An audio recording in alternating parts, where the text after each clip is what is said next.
भारतीय अर्थव्यवस्था की ग्रोथ जिस रफ्तार से बढ़ रही है उसे कोई अनदेखा नहीं कर सकता है। ऐसे में देश ही नहीं विदेश भी भारत पर बेट लगाने को तैयार नजर आ रहे हैं।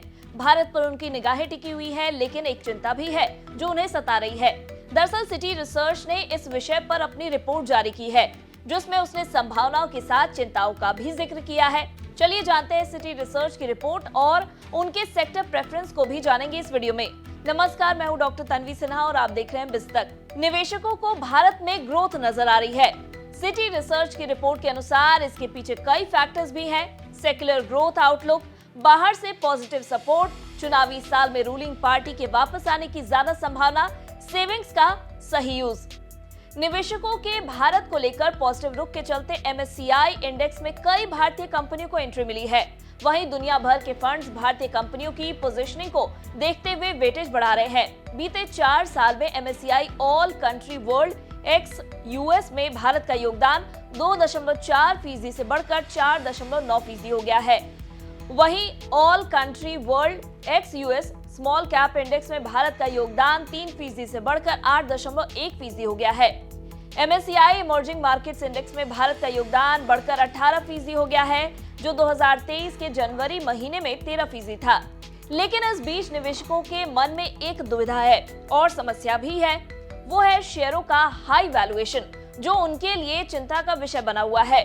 शेयरों का भारी भरकम वैल्यूएशन इन्वेस्टर्स को पैसा लगाने में हिचकिचाहट ला रहा है। वहीं रिपोर्ट में विदेशी निवेशकों का फोकस और किन मुद्दों और बातों पर उनका ध्यान है उस पर भी बात की गई है, जैसे कि घरेलू निवेशकों का इन्वेस्टमेंट कब तक जारी रहेगा। लोकसभा चुनाव को लेकर बहुत आश्वस्त नजर आ रहे हैं। मार्केट में क्या कुछ सरप्राइज आ सकता है?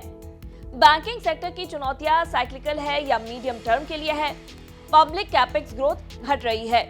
PSUs को लेकर री रेटिंग पूरी हो गई या आगे भी जारी रहने वाली है? वही मिड कैप आउट परफॉर्मेंस में आगे की दिशा कैसी रहेगी? सिटी रिसर्च की रिपोर्ट में स्मॉल मिड कैप पर बढ़ते फोकस की भी बात की गई है। सिटी के मुताबिक पिछले साल स्मॉल और मिड कैप कंपनियों ने काफी अच्छा प्रदर्शन किया है और लोगों को जमकर इसमें इन्वेस्ट करने का मौका भी मिला है, जिससे इस सेगमेंट में आगे और ग्रोथ के रास्ते खुले हैं। हालांकि उनका कहना है कि कई क्लाइंट्स में इन सेगमेंट्स की आउट परफॉर्मेंस आगे जारी रहने पर संदेह नजर आ रहा है। बता दें, ब्लूमबर्ग डेटा के अनुसार BSE स्मॉल कैप इंडेक्स में 12 महीने में ये इंडेक्स 65% का शानदार रिटर्न दे चुका है। वहीं BSE मिड कैप इंडेक्स 62% चढ़ चुका है। वहीं भारत के IT सेक्टर पर सिटी का कहना है कि इंटरनेशनल निवेशकों को अगले साल तक इसमें रिकवरी आने की संभावना लग रही है, लेकिन रिकवरी के लिए किस तरह का खर्च किया जा रहा है उसके बाद सोचना होगा। दरअसल रिसर्च नोट में कहा गया है कि कमजोर रेवेन्यू ग्रोथ को लेकर कई क्लाइंट्स में वैल्यूएशन पर चिंता बरकरार है। सिटी के सेक्टर प्रेफरेंस की अगर बात करें तो telecoms, banks and insurance, PSU utilities and defence, capital goods, pharma and health care, energy, autos को इसने ओवरवेट रेटिंग दी है। Consumer staples, real estate, cement, NBFCs को न्यूट्रल और consumer discretionary, paints, consumer durables, IT services, metals को underweight रखा है। बता दें, जेफरीज के इक्विटी स्ट्रैटेजी के ग्लोबल हेड क्रिस्टोफर वुड का कहना है कि इंडियन मार्केट वेट में बढ़ोतरी के बावजूद विदेशी निवेशक जल्द भारतीय कंपनियों के स्टॉक खरीदने को मजबूर हो जाएंगे। भारतीय स्टॉक्स फॉरेन इन्वेस्टर्स के लिए जरूरी हो जाएगा। 5वें सबसे बड़े stock market Bloomberg world index में 8वें रैंक पर मौजूद भारत और दुनिया की सबसे तेजी से बढ़ने वाली अर्थव्यवस्था में आंकड़ों के आधार पर विदेशी निवेश बढ़ेगा। आपका क्या मानना है भारत की ग्रोथ स्टोरी और इसके ग्लोबल लेवल पर बढ़ते कद को लेकर?